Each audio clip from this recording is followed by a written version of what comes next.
Hi everyone, Sandro here, and I'm here with this Honda Civic today.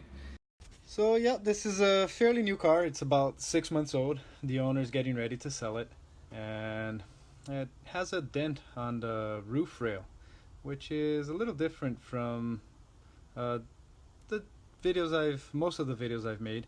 This dent doesn't really have access, not even by drilling. I mean, it could. It's very tricky. Sometimes you get access by drilling, sometimes you don't. So instead of going through the most common method and removing this dent by applying pressure from the inside of the dent and pushing it out with the tip of a tool, what I'll be doing is using a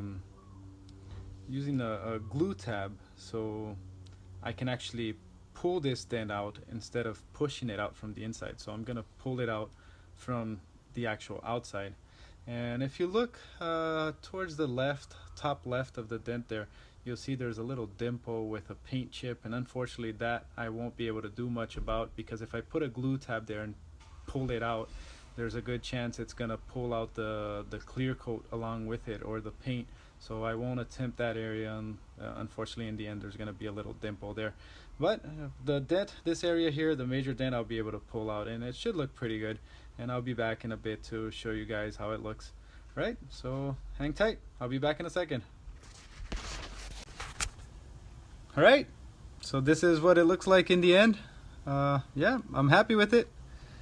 And like I mentioned before, there's that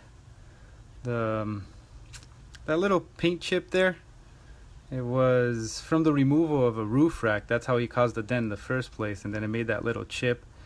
And yeah, unfortunately there's nothing I can do about it. Like I said, if I put a glue tab there and pull it up, there's a very good chance that it's gonna pull the clear coat along with it. So yeah, so that's the best I could do for it, and I hope you liked it. So yeah, that's it. See you guys next time. Thank you for watching.